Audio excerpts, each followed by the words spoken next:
Well, hello and welcome to the inaugural podcast of the Digital Project Manager. Thanks for tuning in, and let me tell you a bit about what we're going to cover off today, and then we'll get straight to it. I'm going to tell you a little bit about the Digital Project Manager.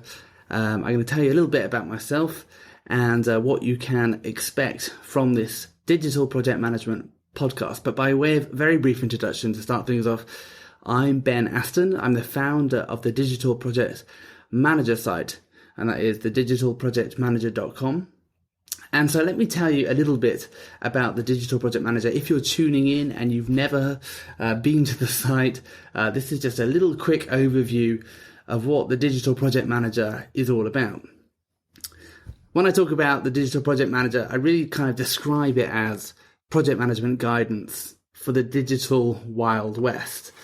And I call it kind of the digital Wild West because it's the kind of agency studio world where the kind of ordinary rules of project management don't seem to work very well. The kind of classic methodologies just don't seem to fit. And so we kind of have to work around it. And so it really is the site that I've created, the Digital Project Manager. I describe it as the home of digital project management. Inspiration, we've got how-to guides, tips, tricks, tools and funnies, and we've got jobs too, and we're introducing and rolling out training as well. So it's project management guidance for this crazy digital Wild West, where we've got some crazy clients, we've got tiny budgets, we've got stupid deadlines, and we're trying to deliver projects in the midst of it all. So a little bit of background about the site. We founded, that's me, myself, and I founded the site in 2011. I've now got a guy called Guy who helps me run the site.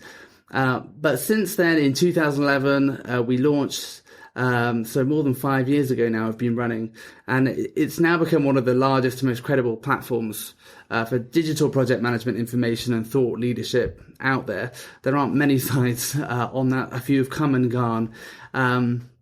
But we get around 55,000 views every month. So thanks for everyone who reads all the articles. And it's really a kind of, it's a rapidly expanding, industry. Obviously digital is growing really fast. And so the demand for digital project managers is growing. And so we wanted to really create a site that supports project managers through that. And our kind of vision for what the Digital Project Manager site is all about, it's about elevating the conversation around digital, around project management, but around leadership too. And in creating the platform, what we're really trying to do is give a voice to digital project managers. And that's partly through the site. We publish articles from different digital project managers and also people who aren't, but who've got an interesting perspective on topics that we might be interested in. Also want to kind of elevate that conversation through this podcast actually and have debates and discussions through that. But also as well, we have a Slack team. So if you haven't joined our Slack team, head over to the digitalprojectmanager.com, click on community, and you can sign up to join our Slack team. And that's totally free. And we don't charge for that at all. So come and join the conversation. And as I mentioned earlier, the kind of what I found was in starting out in digital project management more than 10 years ago, the kind of classic project management methodologies didn't seem to kind of fit very well. There's loads of general project management knowledge and resources that are out there on the internet, and a lot of it is really useful and can be applied to IT development, the kind of big IT enterprise projects or software development. But the things that kind of we seem to do in the agencies that I worked at and the studios I was in, those kind of methodologies and those processes didn't seem to, we couldn't really apply them very easily. We were working on these kind of rogue, fast and loose projects. These are kind of the everyday campaigns, the things that as digital project managers, we kind of deal with day in, day out. And these kind of standard methodologies didn't work so well. And so that really was the point of starting the Digital Project Manager. When I started out, I found it very difficult to find any resources of anyone talking about or explaining ways of doing things other than the kind of classic project management way. So that's the idea, to empower a community to learn from one another. That draws on the existing frameworks out there, like Prince 2, which I think is great, Scrum is great, PMBOK is great. But thinking about how we tailor that, how do we engineer that to work within the wild west of digital marketing and communications, and particularly in agencies and studios, how can we make that work? So, to kick things off, I just thought it might be interesting. It might not be interesting, but a little bit of my story of becoming a digital project manager. And actually, it's quite a circuitous wrong one, as I'm sure it is for many people. But growing up, I wanted to be a fighter pilot. I liked planes, I liked Top Gun, so it was naturally a sound choice. But actually, at school, after a few years and some kind of careers test, I guess I did some career counselling, and those dreams of becoming a fighter pilot came crashing down. I remember actually quite vividly going to visit my school career counsellor and being presented with some quite damning results of my career prospects. The one that I actually seemed to score really highly in terms of a match of skills, interest, and abilities was a refuse collector, a bin man, as we'd call them in the UK, which is great. But driving a garbage truck didn't feel like quite the same thing to me as driving a plane. It wasn't really what I had in mind or what I aspired to. But that's what the career specialists thought I might be good at. So for most of my high school years, I had no idea what digital project management was. I was simply a guy destined to be a refuse collector. I don't think I didn't know what it was. I didn't want to become one.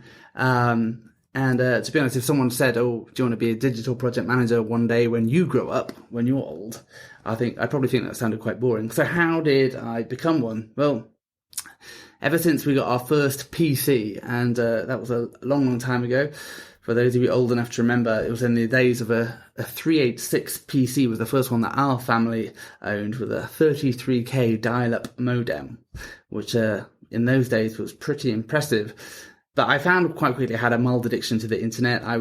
You'd get these magazines with CDs that gave you minutes of access to the internet, and I started building my first websites, and I was hooked. I created some websites, some early ones that I created. There was one called Such Times, and that was a satirical online newspaper, kind of think The Onion, pretty much cloned by The Onion, I'd say.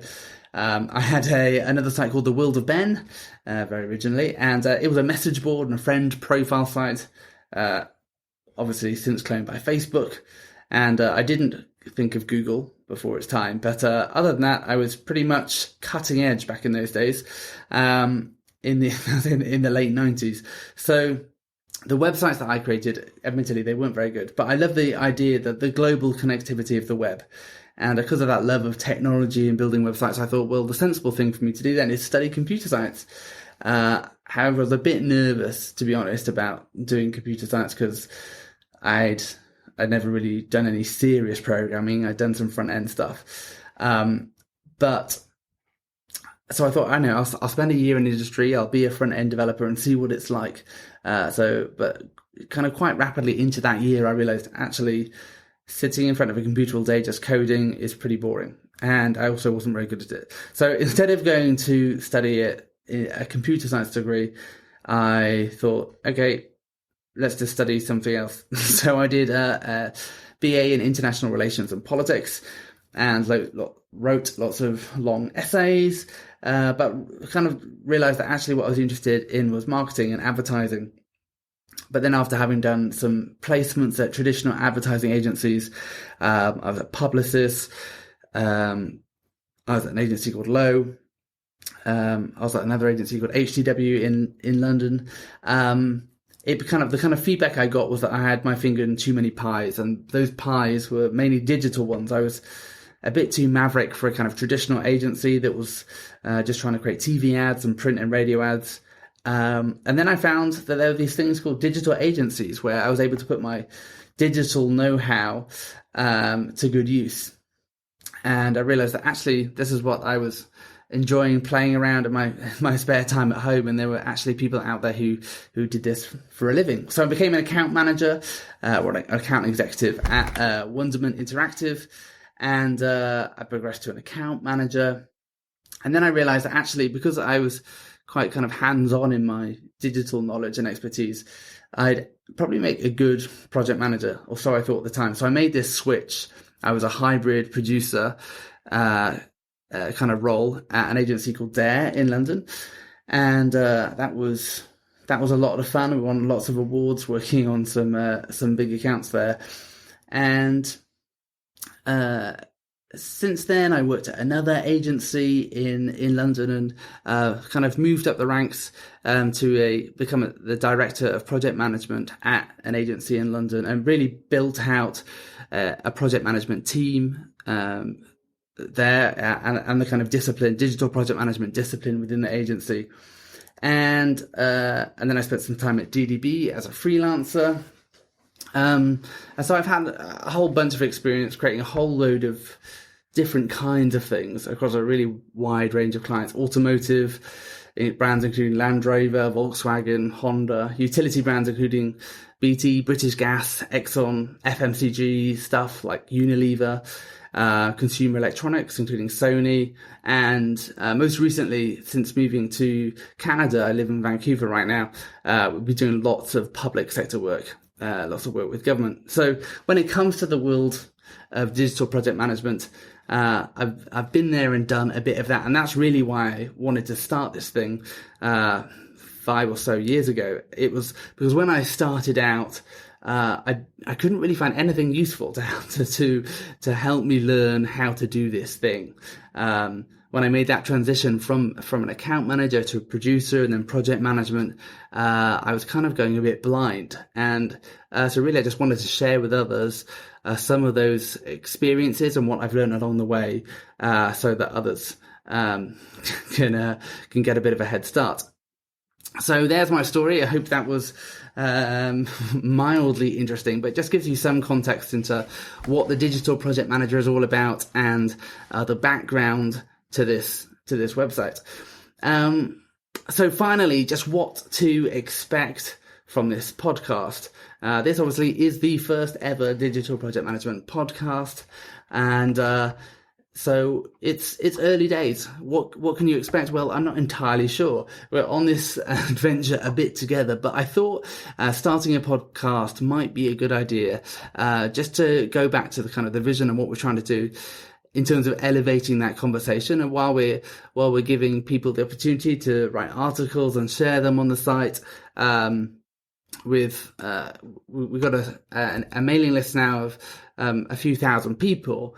What I really wanted to do there was to elevate that even further, and to give those people who are writing articles the opportunity to share a bit deeper their thoughts when they're writing them, and to have some debates and discussions about them. So we're going to use the podcast to review the week's blog post, and whenever we can, get the author to join us live to discuss and debate their ideas. And we'll also share the world of project management this week. Some stuff to check out, review what else is going on with PM blogs and meetups and that kind of thing. I hope we'll be able to have some expert interviews, some roundtable discussions. We've got one planned coming right up, and tools as well. So we'll have lots of fun along the way. And so that just about wraps up everything for this week. Stay tuned for our next episode, and check out all we've been talking about today on the digitalprojectmanager.com. Thanks for listening. See you soon.